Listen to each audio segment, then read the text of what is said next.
Beep,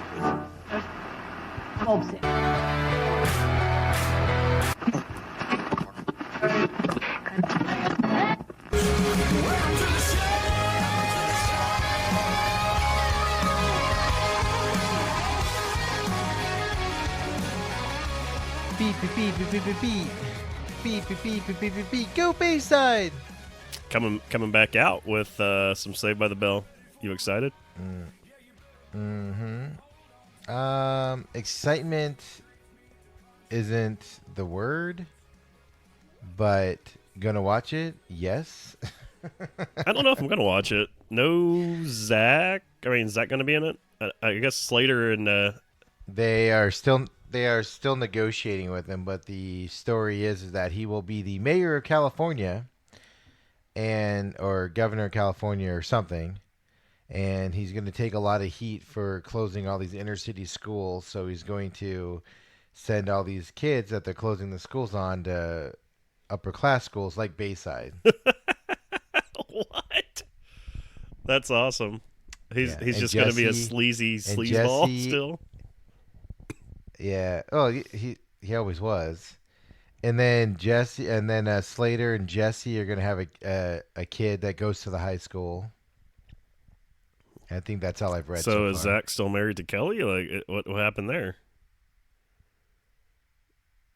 Dude, I don't know. I'm just telling you. They're not gonna tell you. Well, there's a lot of plot episode. holes. Like, how did Jesse and Slater get back together? Oh my God, the guy that's excited for coming to America 2 with absolutely no plot story whatsoever in that movie is now questioning. There was Saved a by plot. the Bell, I read you the plot last 30 week. Years later. Yeah, it's awful. Well, this sounds terrible awful. too. And I'm a big Saved by the Bell guy. Well, why don't we wait until it's all done and going before we judge I guess. it? Because you know what the difference is Saved by the Bell doesn't have Coming to America in its title. So you can't come to America if you've already been here. But once, how often? right? You can't come. How often come back were those to kids America? actually saved by the bell? Dude. Oh my God, this is so stupid. Exactly.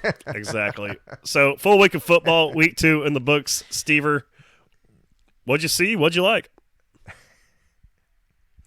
Good week. Everybody seems to have rebounded a little bit. I mean, Florida State is. Did you see I think it was a 12-year-old kid, but anyway, a little kid that started a lemonade stand, and all the proceeds are going to buying out the head coach of Florida State? No, I did not see that. I saw the kid who had the Busch Beer Venmo sign and raising some money, and Busch is going to donate all that to the Iowa Children's Hospital, I believe, and Busch Beer is going to match the donation as well. Yeah, it's going to end up being $136,000 after, the kid gives all the money out, and then Busch, and then somebody else was donating also. I can't remember what it was. It was pretty much like $1 is like a $3 donation, is what they were saying. Yeah, so $136,000 is what I last read is going to that children's hospital because that kid started up his own Venmo, like a joke on the sign on College And Busch Game Day, is hooking him up with some beer too. Mm-hmm. No, That's all the guy wanted. The guy just wanted some cheap beer. Wouldn't you want something better though? Like, why would you go for Busch, right? If you're gonna ask for free beer. Hey man, the Busch lattes, baby. These are college kids hopping into it. It turned into a good story. If he was like, hey man, need to restock my Four Peaks Brewery fund, they'd be like, what the hell? I feel like kids got expensive. Yeah, they'd be like, sorry, bro, not donating to you. Could be worse. He could. At least with him, if 5 people donated $2, he's walking out there with a 30-pack. He well, it was a total joke. I read a story on him. It was a joke, and he didn't expect anybody to actually send anything. So when he started getting all this money, he was like, "What?" So that's why he's donating it. It's not needed, and everything. But well, at least he wasn't asking for White Claw or that fake alcohol stuff like that. The natty seltzers. Yeah, it would have been more classic if he would have gotten in there with like, give me some Bartles and James. Need some B&J's, baby. Let's restock this. or some That'd be Schlitz. great. Got to restock the old Schlitz factory here. Steel Yeah. reserves running a little low, Exactly. guys. Let's do it. Yeah, it's just awful, just all around awful. But yeah, some kids starting a lemonade stand to get rid of the buy out the coach of Florida State. They're in such because they lost last week to Virginia. That was one of our games. And other than that, I mean, last week was pretty. There was no major upsets last week. I do not believe off the top of my head. No, I mean ASU call that one an upset or what? Well, that was an upset. You're right. I guess I walked right over that one. I mean, we all expect it to happen. It's sarcasm. Yeah, we were for all those of you looking that at don't that. What was it 18 point listen. dogs? Oh, 13 and a half. 13 and a half. 13 and a half. Yeah. But yeah, that was an upset. I didn't consider it an upset because I'm a big Michigan State guy. Any other week they don't play ASU. Like I root for them more so than I do in the Big Ten than I do any other school. But at the same time, they always seem to lose those types of games. So in my mind, it's not an upset. But yeah, you're right. It's a huge upset. So Tennessee won. Yeah, I saw Yay. actually somebody else that game day had a sign that said "We want Chattanooga." So yeah, they Really? were making their joke. My- We want Chattanooga, just because it's been a terrible year. My- So yeah, we took care of them. My favorite one before the game for game day was the alphabet has more W's than Tennessee. Yeah, That yeah. was pretty classic. Well, not anymore. Now we're tied at W's. All right.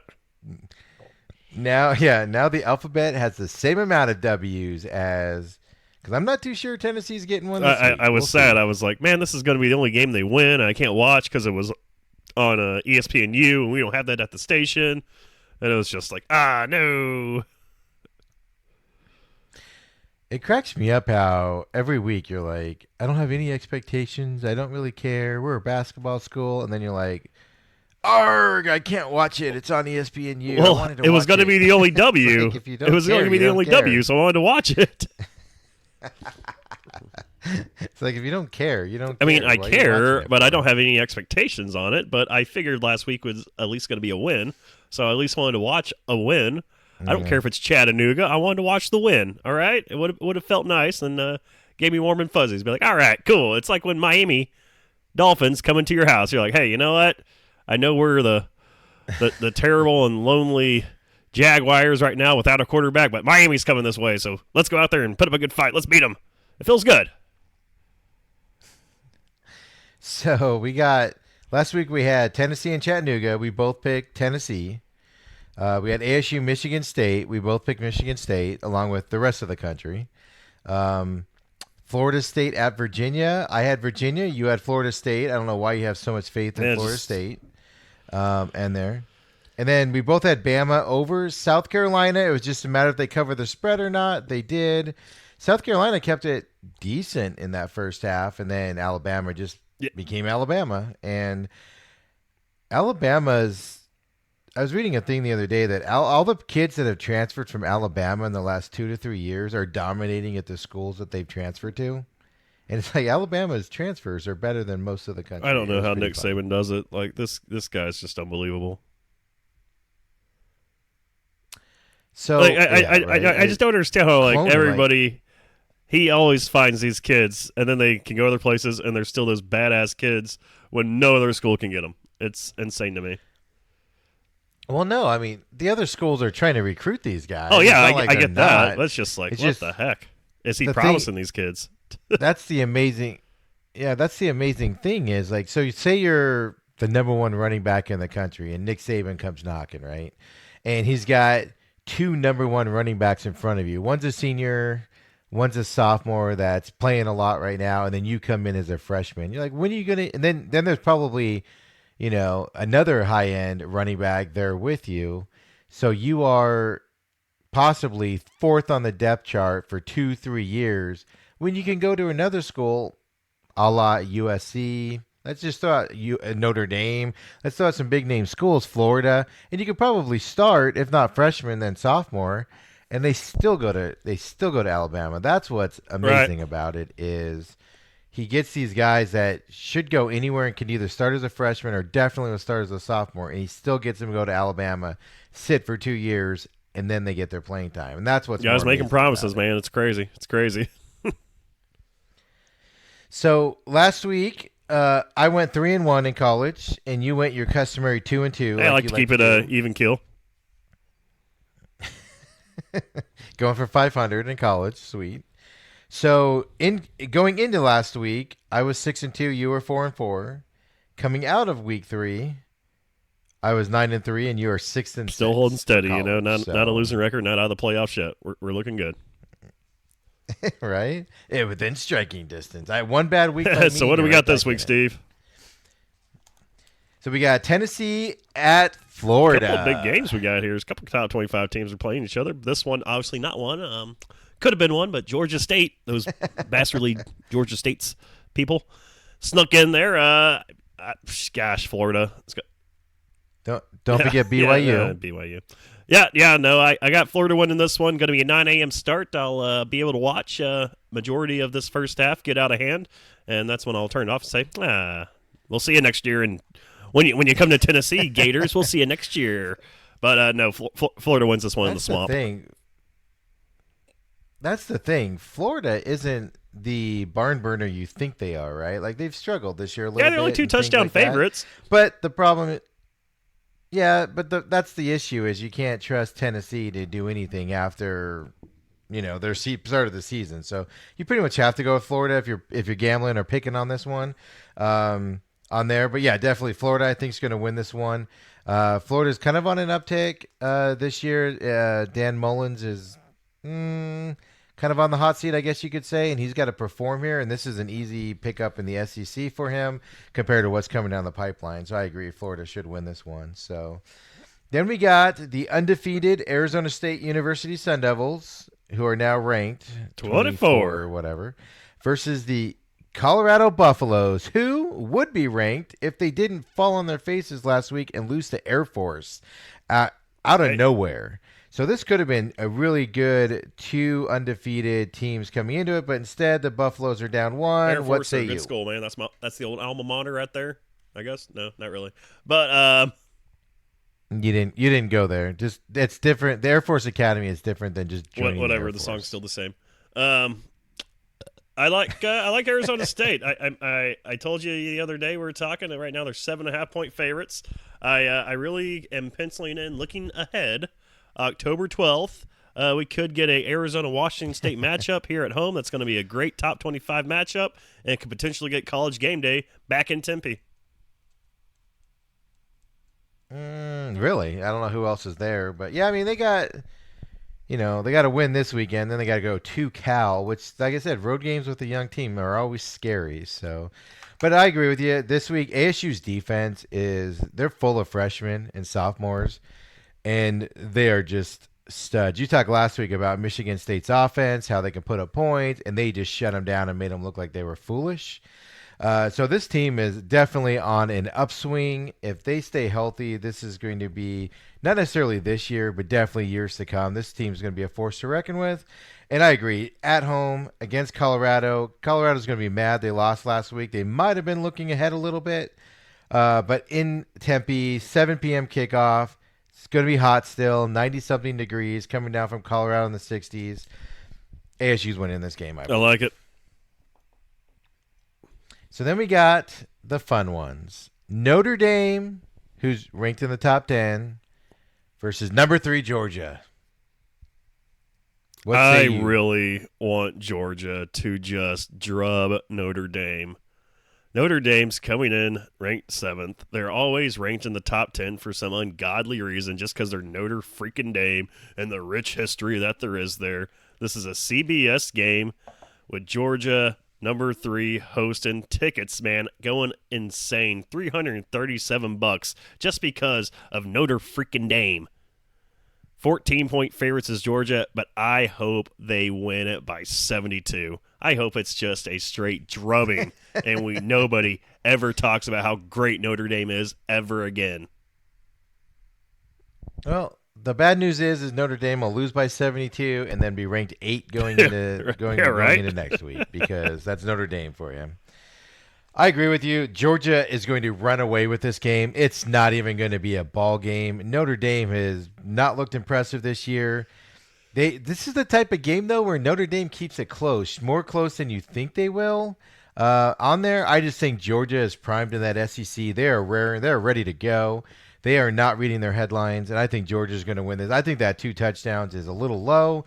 I don't even think CBS is going to be sorry they picked up this game because everybody's going to be turning it off at halftime, I think. I don't think Notre Dame's magic of keeping these types of games close and interesting is going to happen, especially because it's in Sanford Stadium, which if it was neutral site, okay, fine. But yeah, on the road, there's just no way Georgia's winning this thing big, I think. Gonna be sorry they agreed to this one. I'm shocked Notre Dame decided to do this anywhere but neutral. Usually when they play big teams like this, they do a neutral site, not on the road. So this is Notre Dame turnover. Maybe they're looking for the SEC rival. You know, they have a rival in every single conference. Maybe they're looking for their big SEC rival, and they're trying to make it Georgia. Yeah, well, when they picked it, they're like Georgia's always down. We'll go with Georgia. They're usually middle of the road SEC, and then the year they get them, Georgia's like one of the best teams and is going to go up against Alabama. I just want to know when they agreed to this. Did they agree to this like 10 years ago or what? Like, was it recent? I don't. Yeah, I don't follow the scheduling, the outpouring scheduling of schools that schedule their 2029 schedule right now. We picked up a home and one in 2072 with so and so. Stupid. I hate college football. I know it's terrible, reason. Right? Then finally, we're gonna go Big Ten today. Wisconsin versus Michigan. 2 proud programs that always seem to underperform when it comes to the big game. Yeah, I mean, they are 2 proud programs that often seem to underperform when it comes to the big game, but they are those 2 programs that are playing each other this weekend. So I'm going to go with Michigan. I know Michigan's been kind of down the dumps here lately. I did pick them to be one of my playoff teams. I think Harbaugh needs to get that ship righted after the overtime win that he pulled out a few weeks ago against Army. And he had the bye week last week, so I think he gets it done and gets the ship righted going in this week against Wisconsin on the road. Really? I'm going to go a little bit different than you. Of course. Wisconsin is favored by 3.5. They're minus 3.5. Over-under is 44. Camp Randall Stadium is going to be rocking. Wisconsin's just going to hand the ball off like they do. Wisconsin's going to win this game and set Michigan back. And you're going to hear nothing but fire Harbaugh for the rest of the season, even if this is the year he beats Ohio State, because he's going to lose to Wisconsin on Saturday night. Not going to happen. It's going to be beautiful. And I like Harbaugh. I'd like to see Michigan do well. I just think Michigan's not the school they were, and they need a change of program. They need to get out of this funk they're in, and unfortunately, the way to do it is to change that head coach because it's just weird what they're doing there. That's all I can say. So we both got Florida. We both got Arizona State. We both have Georgia, and then we both differ. I got Wisconsin, and you got Michigan. And did you want to do the Auburn A&M game? That's another ranked game there. Top 25 teams. Yeah, we can do that. I just noticed it. They blew by me there. It's a big SEC matchup there with the 2-1 Texas A&M hosting the 3-0 Auburn. Texas A&M, though, 3.5-point favorites there at home. Kyle Field going to be rocking. Yeah, and one of the reasons I didn't look at that game is because I think Texas A&M is all smoke and mirrors. They're a decent team. They're going to probably finish middle of the pack in the SEC. Auburn is typical Auburn, where they might take a step back this year from their normal, be in the final game, but they're still solid there. I'm definitely going Auburn on this one, on the road in whatever Texas A&M is that I just forgot. Kyle Field, get it right. No, man, the 12s, the original 12s, I think they're going to be rocking. I really like Texas A&M here to win, and plus I have to go different than you because that means I have a chance to make a comeback here in the picks. Well, yeah, but picking losers isn't going to get Well, you back they into could it. win. They're at home. 12:30 start for us. Yeah, I'm just not. I don't know. Texas A&M this year, they put up points. They've looked good. They also haven't played anybody, that smack like Auburn. So it's just another one of those programs that gets there and then just falls on their face. And what's their coach's name? Jim Bob Jim Bob Cooter Cooter. or whatever. Yeah, that's just dumb. So I'm just not a fan of that. So I mean, how can you seriously go into a game without laughing, right? Hey, I Right? wanted that coach to be Is on it my just team, me? all right? Yeah. So in 2014 So- is when Notre Dame and Georgia agreed to the home and home series, which Notre Dame hosted Georgia in 2017 to Georgia winning by 1 point when they were ranked number 2 to the number 19 Notre Dame. They won 20-19. And so that was 2007. So 2014 they agreed. Then 2017 they played at Notre Dame, and then this is the second Right. game now. That's not sounding good for Notre Dame. I know it's different teams and everything, but if Georgia won on the road there, then yeah, good luck. I hope they slaughter them. Yeah, I'm with you on that. Like I said, the bias, I agree with you, but like I said, a loss by Notre Dame is going to be, it's a quality opponent. So they dropped amazingly, Notre Dame went from ranked 7th to 6th because even though they lost, other teams lost, and they lost to a quality opponent. So we're moving them up Speaking to 6th of spot. being slaughtered, right now, Mickey and Big Brother is just slaughtering his way through the house when he's not slaughtering watermelons, as it's coming down to the nitty-gritty, Steven. And, of course, last night, Mickey won the Yes. final veto, and he will get to pick his person of his choosing to go with him to the final 3 with Nicole, and I think we can all agree it will be Holly. But last week, Mickey had to pull out all the stops, $500,000, man, sitting right there in front of you. He lied a little bit to get his way.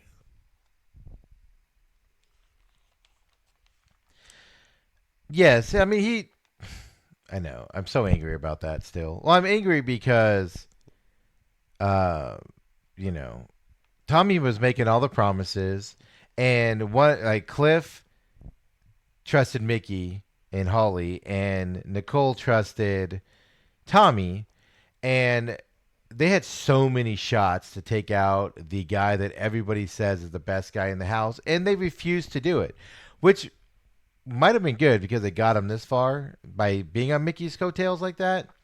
However, now it's Cliff's going down, and he said it on Sunday night or last week, I can't remember, where he said, if this backfires, it's going to backfire on me. And he's absolutely right. So he's going to the jury house, and that's going to come down to Holly, Mickey, and Nicole in the finals. I'm guessing we'll know tonight on there. If something happens weirdly, I'd be shocked.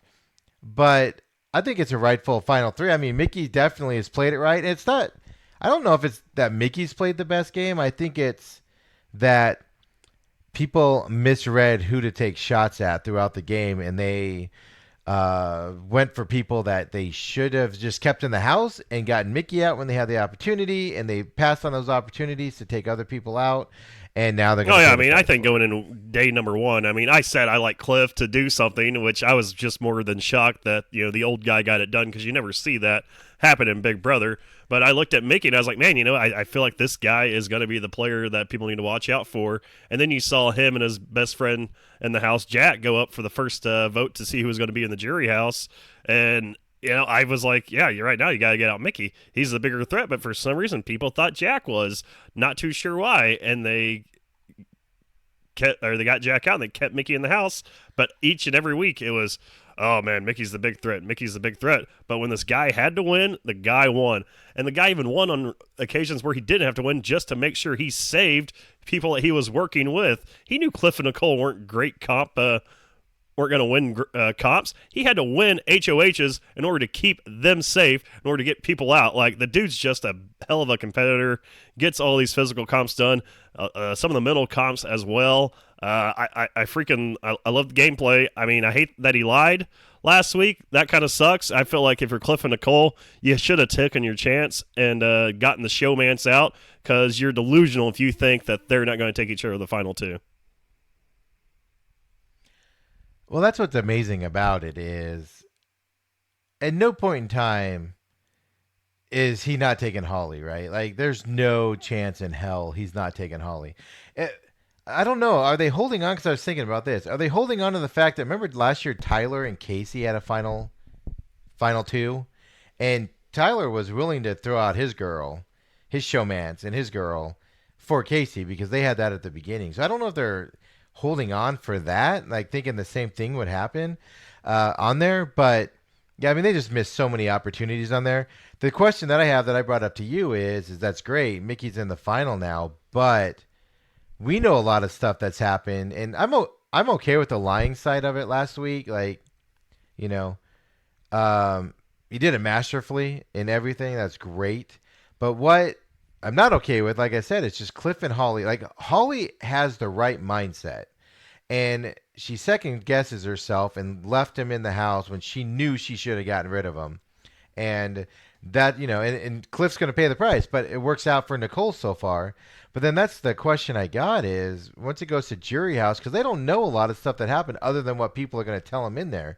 And Mickey's got a lot of people in there that do not like what he just did to them. So it's going to be interesting to see how this turns. And Holly's pissed nobody off. She's just with Mickey. So, how's that going to go? And Nicole has pissed absolutely nobody off. It's going to be one of those Casey things where Nicole could win this just because she's made nobody angry. And think about how Nicole has made it there. Like, explain to me how Nicole made it. Writing the code. Oh, yeah. Like, if I that's mean, not good I gameplay, told don't know you what is. before, I was like, man, they need to start looking to get Nicole and Jessica out.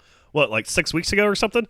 Because they weren't doing anything. But Yeah. Nicole, I mean, yeah, she was riding, but man, she's like kind of became a competitor here late. Kind of doing the Casey route that we saw last year. Like, she can actually win comps, which is insane. Obviously not as a physical beast like Casey was, but she's winning comps. Casey was winning vetoes throughout the season already. She was the veto queen. But yeah, I mean, if you're in that jury house, how can you not look at Nicole and be like, how the hell are you here still? Like, your gameplay must be just spectacular that you're still here.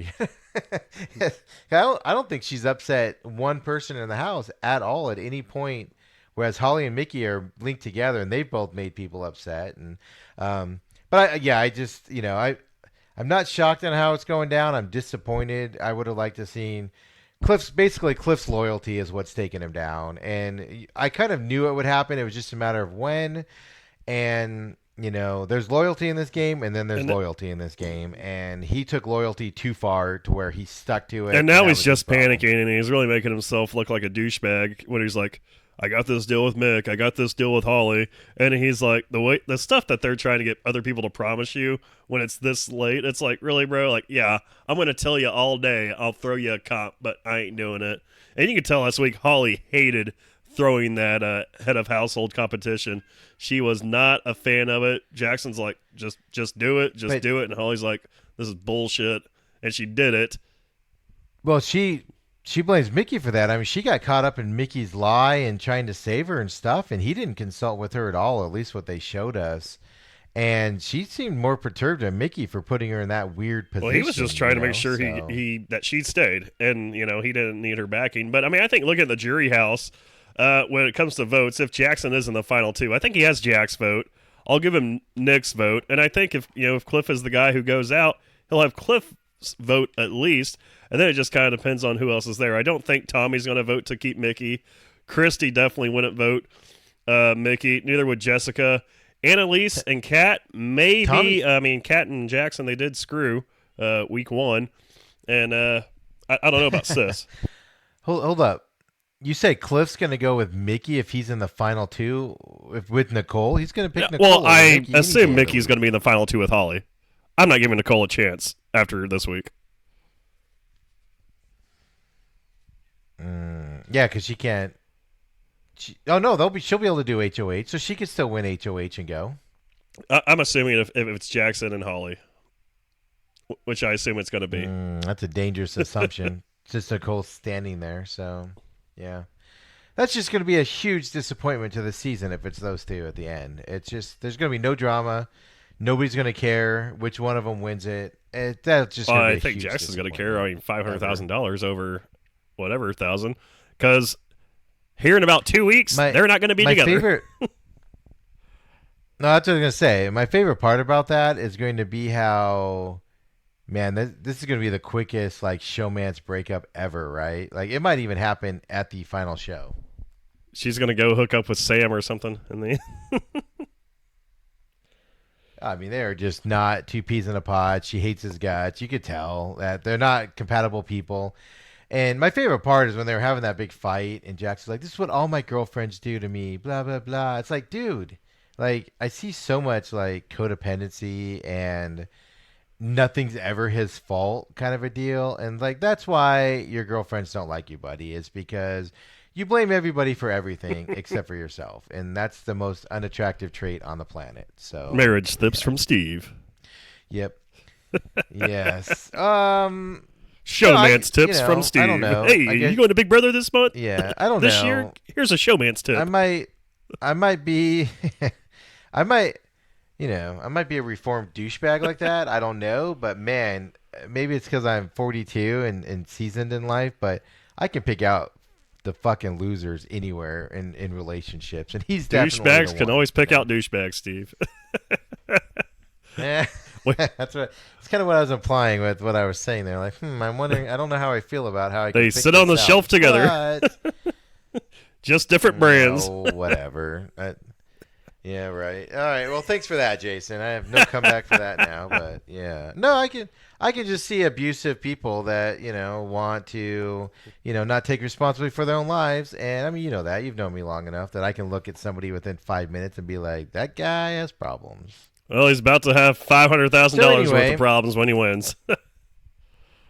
And we'll see because it's Thursday now. So the vote's out tonight, and we'll be down to the final three for next week's show. And actually, we'll probably know. We'll see, but we might know who the final two are, and then it comes down to the conclusion, and it'll be over. Yeah, I think if Holly or Jackson win this next deal, we will definitely know who the final two will be. But I guess we'll find all that out next. Wednesday is the final show that we're doing it on, and the crazy thing to me, the ratings are actually holding up this season. So this season's really been a great season. People are involved with this cast. They've been holding up on Sunday nights against the NFL.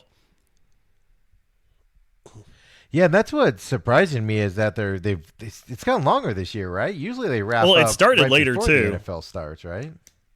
Yeah. Oh, you're right. They did. Yeah. Because that's what's amazing. It's like, man, this is usually wrapped up by now. I'm just saying it'll be the lowest ranking finale ever if it's Holly and Mickey in the finals, man. I have no interest. I'd be interested because I just want to see what the House votes and what they want to do. Well, yeah, that side of it, I guess. But just in terms of who wins, I think this is the first year in many years where I'm like, if it's those two, I don't want to see who wins the America's House guest. As yesterday, Mickey was able to win the $10,000 of the luxury comp after noticing all the different details inside the house. So he's already $10,000 richer. And it was weird because once he won it, he's like, I can't act like I'm excited because I just won $10,000 in front of these three people who I'm sure would have won it, like. But everybody's like, "Yay, Mickey, you won it!" He's like, "Oh, cool." I'm like, "What?" Like, I'd act excited. See, I don't know. That's stupid. This is like most of this cast has literally been on each side. I mean, even Tommy he realized he totally got played by Mickey, and Mickey got him on that big lie and everything. And even he was like, "Oh man, this game is great. Good for Mickey." It's like, what? Years past, people would have been fuming and like throwing stuff, and well, Mickey is the one that doesn't want to throw stuff. Like after he thought he lost the veto comp yesterday, you saw him inside the diary room punching the couch and yelling and screaming. I was like, oh my god, I love this guy. You do like the douchebags, Jason. You do. Hey man, like it's always nice. It's always nice to keep a clean hole. Like Antonio Brown. Yep, AB man. Hey, got a touchdown this week. Lost his deal with Nike, so maybe we got some Under Armour. AB. I mean, I'm an Under Armour wearer, so Under Armour, step on in there. No, Let's go. nobody's picking him up for an endorsement deal. He's toxic. Even this helmet maker was like, "Oh, great, we had a deal. See you later." I mean, I just don't understand this from Nike's standpoint. They kept Tiger Woods, but they get rid of Antonio freaking Brown. The guy's a Patriot. He's doing things the Patriot way right now, and they get rid of him. Sad, sad day for Nike. Wow, that's email your complaints to at JasonCarter03. Sad, sad day. Dude, he's untouchable, man. It's just all the stories coming out from the chef to the trainer to I'm sure the next thing on his list is going to pull a Michael Jackson where he's going to buy a monkey. He's going to walk around with a monkey. Him and Justin Bieber are going to walk around with a monkey. Does Justin Bieber have a monkey? Move. That's how he did it one time when he was going through his crazy phase. Yeah. He bought a monkey. That's the first sign you've lost it, or sign number 1200 that you've lost it is a monkey. And that's when everybody goes, oh, we bought a monkey. Dude needs help. So it would be real interesting to see what he's wearing on his feet this weekend, since Nike came out and said that he's no longer a Nike athlete. Clearly athletes who don't have shoe deals, they wear whatever they wear. So it'll be interesting if he knowing Antonio Brown wears Nikes. He's going to come out with no shoes on, knowing Antonio Brown. Or even better, he's currently taking time away from the Patriots to petition the NFL for something about new shoes that he needs to wear, like he did the helmet thing. So as of this morning, the shoe is no longer available. Those several Steelers and Raider brown jerseys are still available. The Nike Tech trainer Antonio Brown is what it was. Sold for about $100, but no more. Yeah. Nope. And that's all the guy cares about is money. He's getting hit, right? You know how pissed he is today because all he cares You about is think he goes money. with the big baller brand? And Think they make a comeback here with football? No, not since Alonzo Ball's out there bashing it about that's what's caused all of his ankle problems and how crappy the shoes were, and he had to change them out every quarter because they'd blow out in one quarter of an NBA basketball and then LeVar game. called his son out. He's calling his junk. Oh, the balls. Gotta love them. Yeah. Yeah, so no, he is not going to be wearing Big Baller Brand probably. So, if he's that, I'd be more picky. If I was a football player, especially a receiver, I'd be more picky about my shoes than I would be my helmet. You got to make those cuts. Yeah, I'm with you there. Yeah. You got to have confidence that, they're making cuts where they're putting those shoes through things you and I aren't putting our shoes through. And you got to have confidence that shoe's going to hold up. It's going to stay into the ground, all that stuff. And all of a sudden, after 12 years, your shoes are gone. And then what do you do? It's like, I consider that a bigger deal than your helmet. But, who knows? But that's the Patriots' problem now. But he did get his one touchdown last week. Looked fairly decent. I think he played 24 snaps last week, but once he was in the game, they got him involved right away. Like that first drive, I believe, like the first pass Brady threw, he looked Brown's way. He threw it right to Brown on a little 10-yard out route, got a first down. And then I believe the next drive or two drives later, he got the touchdown. So, they were using him. It wasn't like Belichick's like, this effing Antonio Brown guy, get him out of here. They're definitely using him, and he definitely helped out in that big win against Miami. I was gonna say it was the Dolphins, so everybody settle down. It was the Dolphins. It was ugly from the start, and it got uglier as it went on. I was talking to one of my friends who's a Patriots fan. I was like, "Oh man, you guys just drubbed them this week," and they were like, "Yeah, I turned it off in like the middle of the third. It was just a boring game to watch."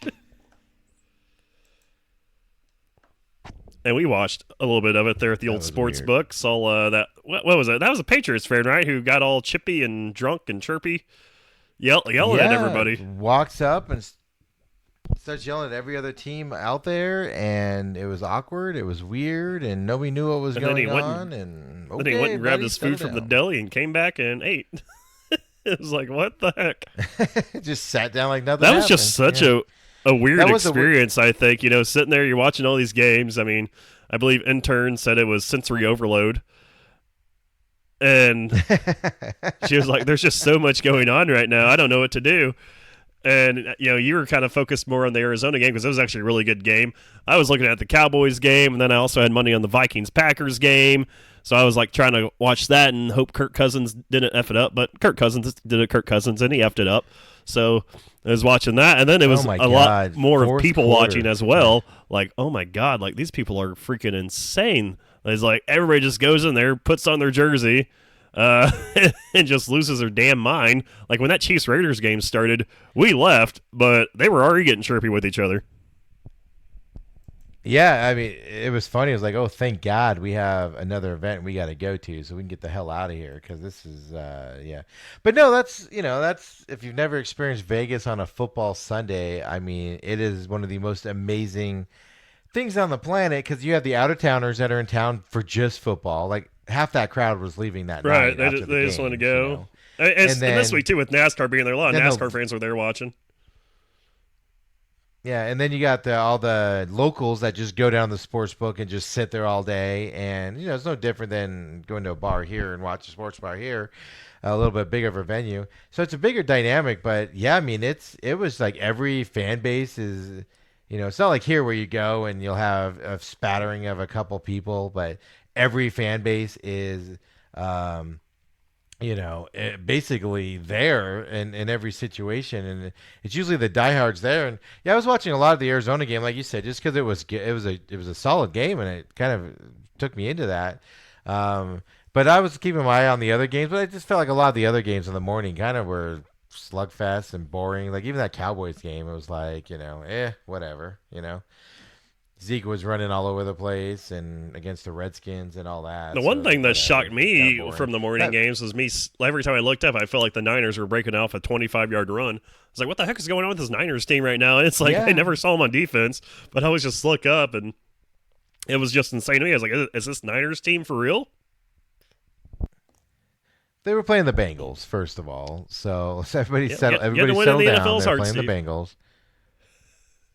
But yeah, no, that offense look. I was shocked. I think most people were shocked. Everything I was reading afterwards was how everybody is shocked that the Niners played so well on offense. So I think it's a common theme with everybody is like, whoa, who is this team? So on there. Last week you went 12-4. 12-4. Yep. I'm not going to say what I went. Come on, let it out. 'Cause it was awful. 8-8. 8-8. Wow. Well, yes. I took a couple flyers on a couple teams, hoping they would do it. But in my defense, I didn't know Sam Darnold was going down with mono on True. Thursday morning. That's I exactly didn't why I picked the know Browns. I knew. I that- didn't tell you. Sorry, I knew.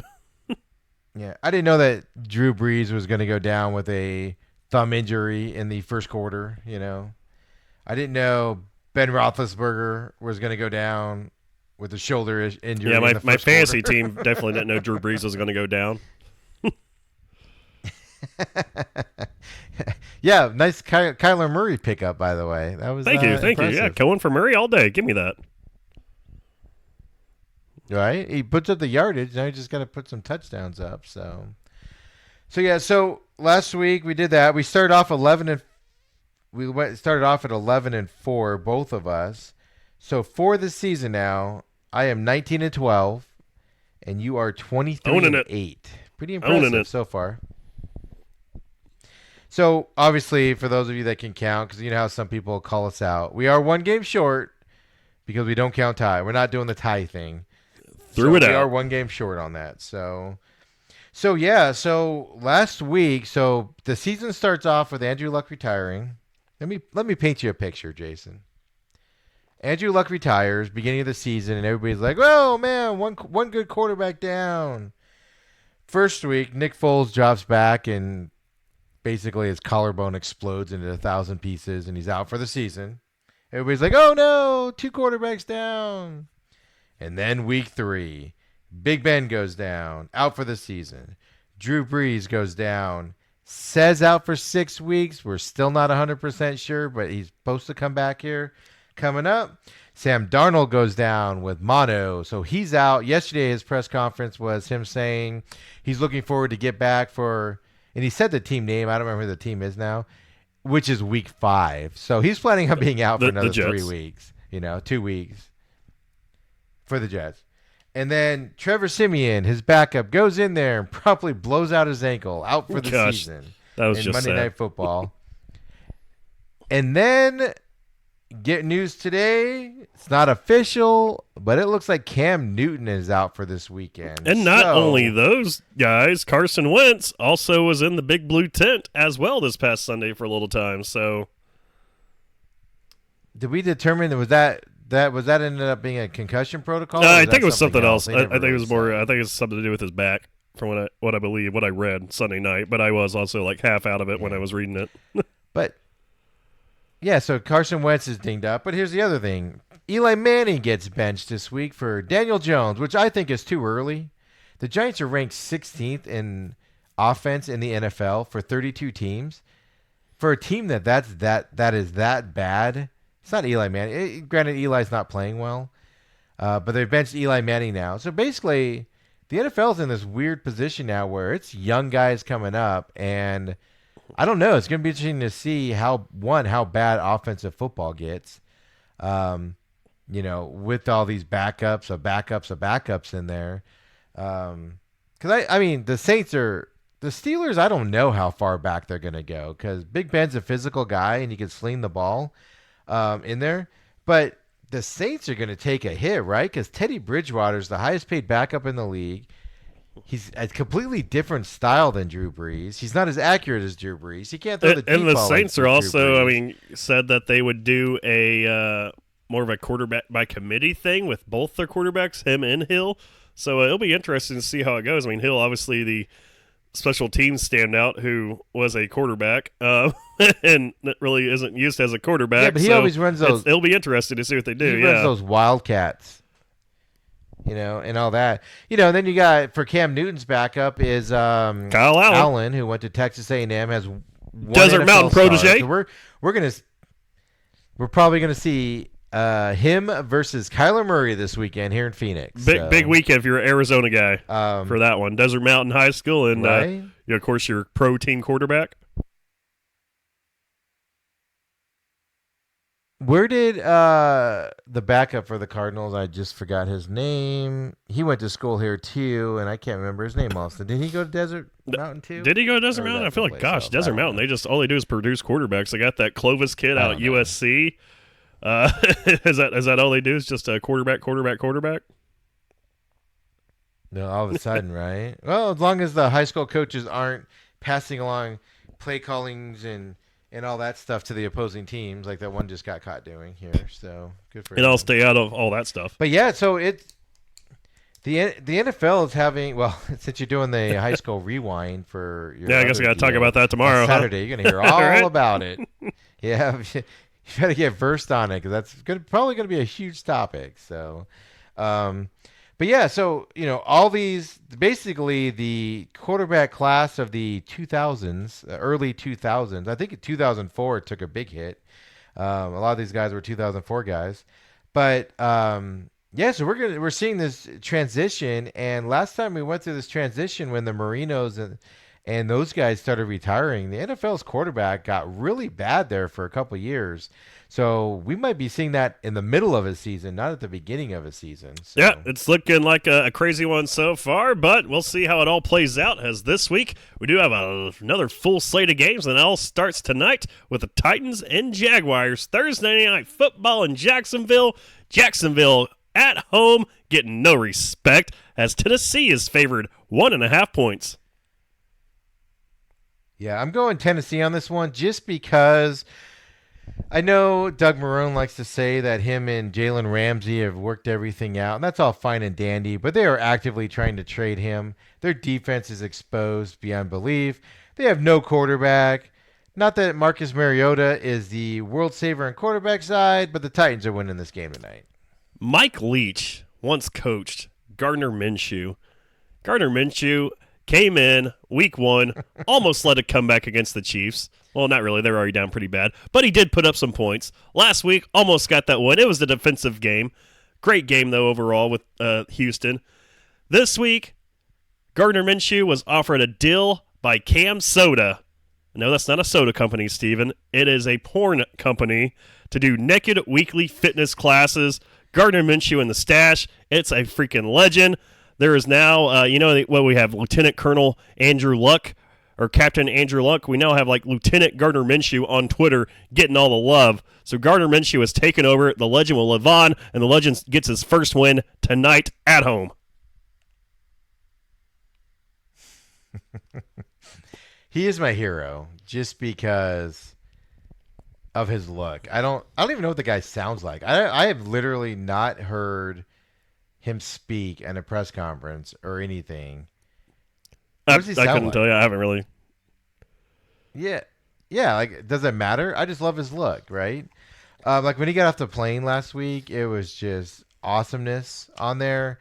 But unfortunately, he could be Tom freaking Brady, and those Jags are not doing anything because they're just in turmoil. It is awful. So that's tonight, Thursday night's game. We have a split already. All right, already splitting. Then we got Bengals and Bills on Sunday. Obviously, New York's favorite football team, the Bills Mafia, playing Cincinnati. Going to be playing host to Cincinnati that comes in after getting smacked down by the Niners. Bengals are 0-2. Bills are 2-0. Bills 6-point favorites in Buffalo. Buffalo is not just New York's favorite football team. They are their best football team by a long shot. Bills are winning this game. Bengals are going to get blown out again. You know, they might as well have just kept their head coach from last year because he could have at least kept them competitive a little bit because this new head coach is in over his head. It's ugly. That Bills offense has woken up this year. They're going to probably end up going 4 and whatever after they go 4-0 here to begin the season. But they are winning this against. Yeah, I feel like I should have coin flipped the other way there and had the Bills be my final wild card instead of the Jets. But come on, Jets, you can fight back. But I like the Bills here. They just took care of both the New York squads. They're with the Giants and the Jets. They're going to get it done this week against Cincinnati. 2-0 at home. The Bills Mafia is going to be rocking. Did you see the video yesterday of the little baby going through the little table? Great video. Yes, Bills Mafia, they're in full force. I like the Bills winning here. Here's the question mark, though, right? Is how will the Bills perform not at MetLife Stadium? Yeah, right? Yeah. Now you got a road game here. Yeah, they start their first 2 games at MetLife in New Jersey, and now they have to go home. And nobody knows if they're going to play better at home than they did on the road in MetLife for 2 Well, it's going to be weeks, rocking, right? so I'm looking forward to it. Dolphins at Cowboys, one of the bigger spreads of the day. 10 a.m. start. It will be 21.5-point favorites. The Cowboys, they're at home at AT&T Stadium. They're, of course, are 2-0, leading the NFC East against the Dolphins, who are 0-2 and need some luck on their side. This is the type of game that the Cowboys are going to go out there and lose normally, but not today. I mean, a 21-point spread in the NFL is outrageous. Usually that's because of a plane accident and half the other team doesn't show up to get that big of a spread. That's not happening. We don't have to really discuss it. We both know Cowboys. Yeah, Cowboys winning this game. Dolphins, it's sad. Who are you getting? Fitz or getting Rosen this week? Who knows? But either way, you need a wideout that doesn't let one go right off his helmet. They just traded Mika Fitzpatrick. Whatever. Mika Fitzpatrick. Thank you. I was calling him Fitzgerald, and I was like, that's not right. They just traded him to the Steelers, which, by the way, what are the Steelers doing picking up a safety when their quarterback goes down? But whatever. Or cornerback. But, yeah, so the Dolphins are unloading. I saw the funniest tweet I saw this week really quick on this was, man, this guy was like, I feel sorry for any mock draft person who has to mock draft the first round of the 2020 drafts when the Dolphins have 28 first round. Yeah, it's insane. They're going to rebuild next year. I mean, hey, things are going to be looking up, Dolphins fans. All right, don't count yourself. Don't hang your heads just yet, dude. I think they're going to package a lot of these picks for veterans for trades because let's say they do draft everybody it's already they would have to hit in such a high amount of positive. It's what is it like 60% of your draft picks are Right. duds anyway, and they have so many that they would have to hit on so many the odds so much higher with this amount of draft picks. So I'm not going to be shocked if they're not going to package a bunch of draft picks together to go after some of these expiring deals going into next year for some of these veterans guys. Because if they draft all these guys with these first round picks they have, and even half of them hit, it's still going to be an ugly draft. And Oh, totally. So looking at the next game there, Packers hosting the Denver Broncos, a rematch in the 1998 Super Bowl, where the Packers are 2-0, taking the 0-2 Broncos. 7.5-point favorites are the Packers. Yeah. Oh my God, I knew the Broncos were going to be bad. I didn't know they were going to be this bad. It is awful. Their defense, Von Miller's a shell of himself, and it might be because of the defense, not because of him. Packers, although I thought the Packers were going to be awful this year, they're having a heck of a start, and they're going to win this game pretty easily because the Broncos are. Yeah, I'll be interested to see if the Packers can score after the first quarter. They had issues with that last week. They had issues with that week one. They took the early lead there on the Bears and just kind of held them there. So it'll be interesting to see if they can keep scoring or if they just plateau again. But I like the Packers winning this one as well at home. Just what that team's shown me so far here the first couple weeks, it's been good for Aaron Rodgers. Aaron has the Falcons. He's already starting to fight with the new head coach. They had a big sideline blow up last week, and power struggle is going to come out. So it's going to be interesting to see how that goes because we all know how Aaron Rodgers, the diva. Does what the he diva does. comes out. Falcons playing the Colts. Colts 1.5-point favorites at home. Welcoming the 1-1 Falcons. The Colts, they too are 1-1. I think the Colts are going to rebound this week. Last week, Jacoby Brissett had a tough week out there. Did not play spectacularly well at all. Ended up losing that game. And I think they have a rebound this week at home, and the Colts are going to beat the Falcons. And the Falcons are going to have a bad start, which means there are going to be a lot of people in Atlanta not happy about that. Falcons coming off a big win against the Eagles. I like the Falcons winning this one against Indy. Ravens taking on the Chiefs. Both teams 2-0. The offense that is the Kansas City 6.5-point favorites against that horrid or torrid whatever defense. That defense that's just going to come in here and crush Patrick Mahomes. Who you got, man? Gonna be a big game. I have toyed with the last 3 days going with the Ravens in this one, but at home, I don't think you can go against the Chiefs. Good weather. If this was wintertime, maybe I'd you have a little more confidence in the Ravens. I will not be surprised if the Ravens do pull this one out. However, I think you cannot go against the Chiefs here at home. Yeah, it looks like it's supposed to rain a little bit. I don't think that's going to slow down the offense of Kansas City. They are just so freaking good, and I think the Ravens end up wearing one on the chin this week. So I got KC winning that. Raiders taking on the Vikings. 9-point favorites are the home Vikings. They're hosting the game in Minneapolis. Another 10 a.m. start. Lots of 10 a.m. games this week. This is going to be one of those games where, after last week, where $98 million guaranteed to Kirk Cousins, and all he does is throw interceptions and let you down in the fourth quarter. And then this is going to be the game where it's going to look like he's an all-pro, Hall of Fame quarterback. He's going to bounce back this week before he goes and has another bad game at some point. Vikings are winning this game against the Raiders. Yeah, I like the Vikings winning this game as well. Moving on, you got the Jets taking on New York. Jets obviously have their quarterback issues. Patriots, they're the Patriots. Who you liking?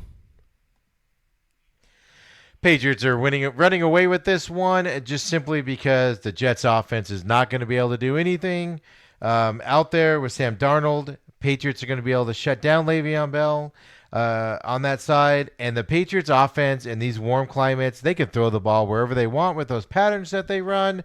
They will not be tested until the weather starts to get a little weird and wintry, I guess you could say. Patriots are winning this fairly Lions taking on the Eagles. Lions coming off their first win last week against the Chargers.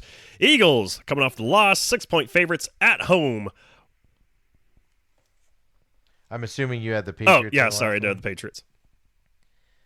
I was going to guess, but Lions at Eagles. Lions came back and won last week. Shockingly, they didn't have a meltdown at the end. Carson Wentz is a question mark right now, which we all knew he would be at some point during this season. However, I think the Eagles are going to be able to outlast the Lions. Matt Patricia just cannot hold on to those leads or anything like that, and I think the Eagles are going to pull this one out. Then you got the 1 o'clock games. Panthers taking on the Cardinals. Looks like the Panthers are going to be without their quarterback Cam Newton. Looks like Kyle Allen will get the start, his second career start.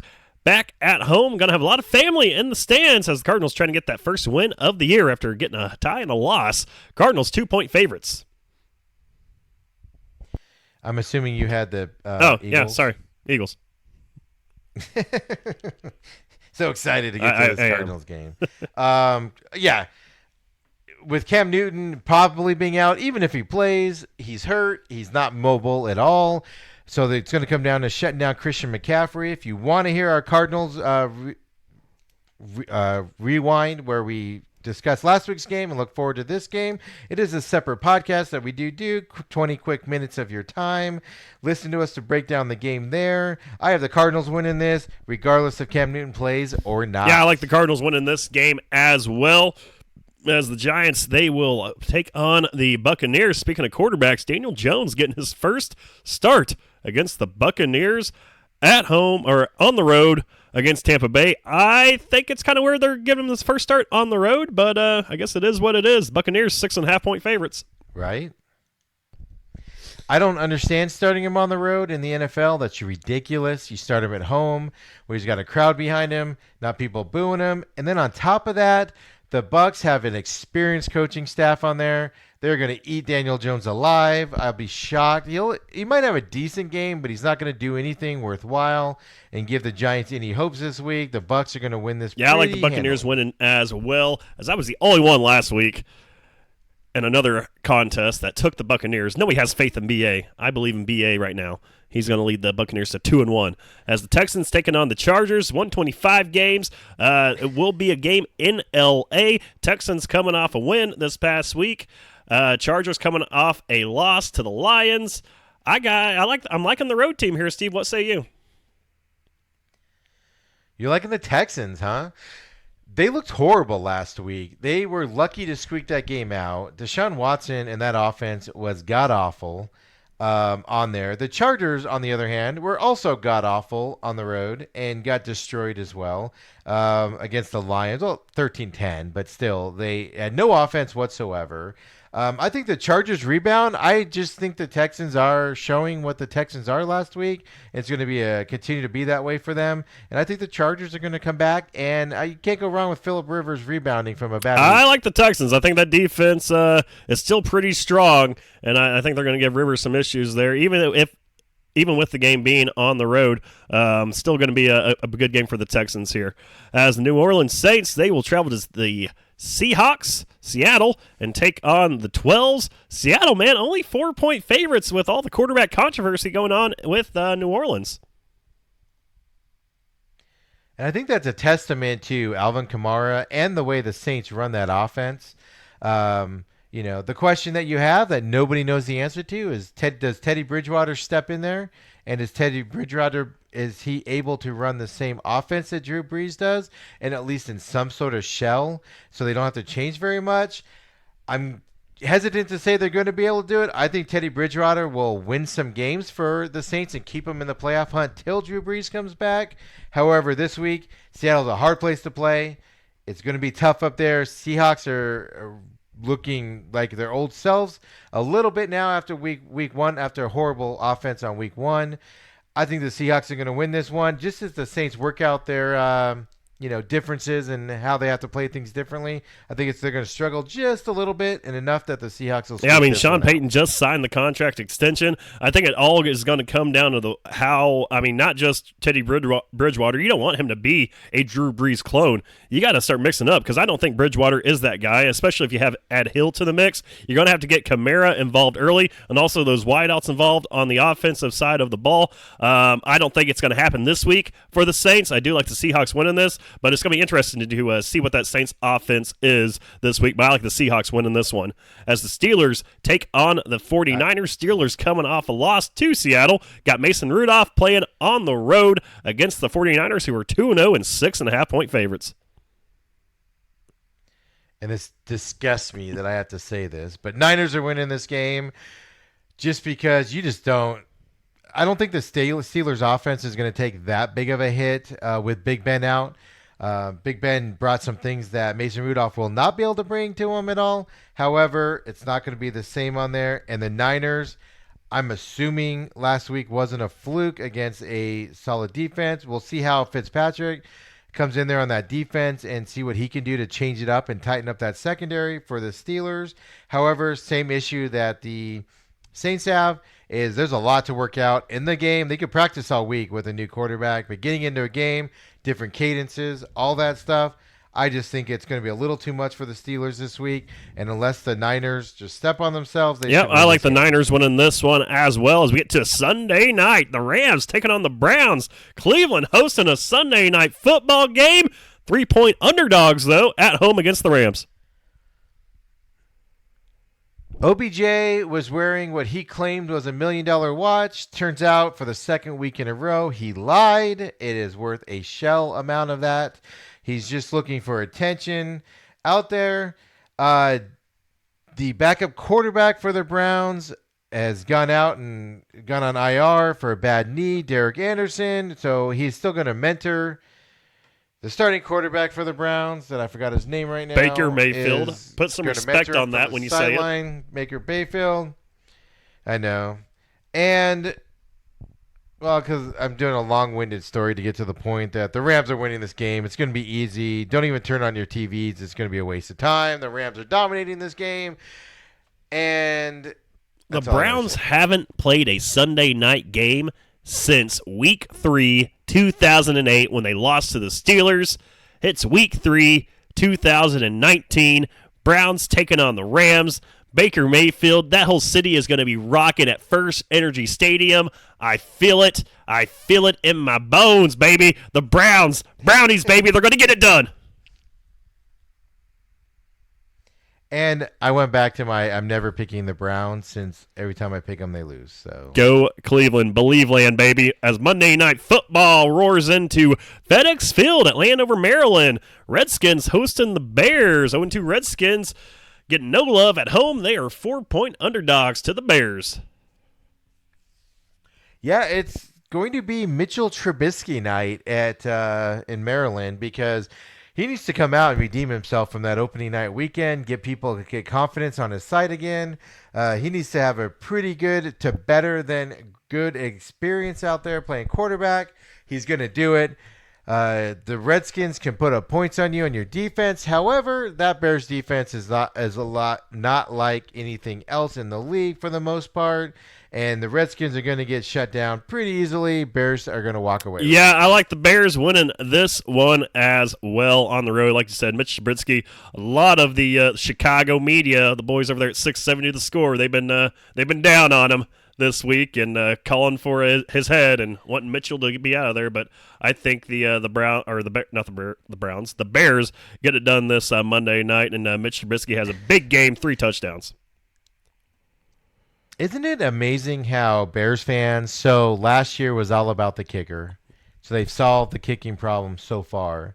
And then it's like, okay, who else can we be mad at and say they suck? Oh, let's go quarterback. And then let's go with the fact that Patrick Mahomes was still on the board, and so was Deshaun Watson. Rabble. They need something to bitch about. Speaking of being something to bitch about, one thing that I have a big component on is making the NFL violent again, and so is my boy Jamal Adams from the New York Jets. The safety laid Baker Mayfield down, didn't even hit him, what I thought.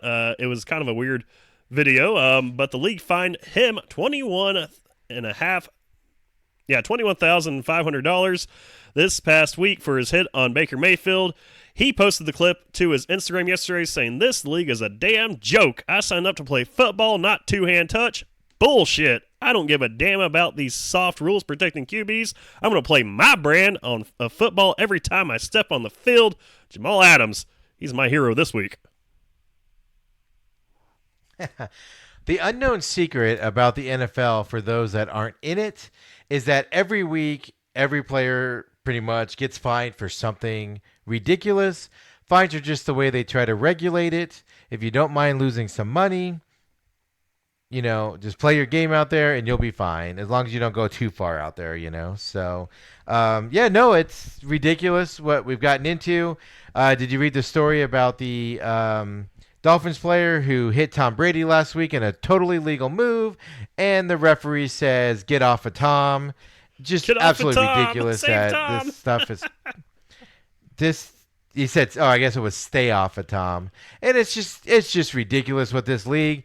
Now I can understand. Here's the problem with all these quarterbacks going down: is we might see a correction, even more so, where the league's going to protect these quarterbacks. Don't want to lose your even ratings. more Ratings this are in the week. quarterback. So be prepared for god awful fouls against quarterbacks this week, because do not think by any measure that the league has not talked to the referees and told them if somebody breathes on a referee or on a quarterback, you throw a flag, because we need to protect these guys. So, and that comes from the owners also. The owners hate to see their star players go down. So this week might be stay off of Twitter, stay off of whatever, because this week might be the most atrocious and abysmal week for penalties, which are already outrageous in the league this year. They're throwing more flags than they've thrown in years, and unquestionable calls, and it's just gotten ugly. And this week's not going to be better, possibly because of the quarterback situation. Hey, this week might not be better, but you know what will be better? Next week's Main Event Podcast, and that's where you'll hear us next as we review all the games from Week 3 and our Week 4 college picks. Hey, really quick. What? I said really quick. Okay, really quick. HBO, you have someplace to go? HBO, the College Hard Knocks things, they announced it's beginning October 2nd. So it is official. Those rumors are out.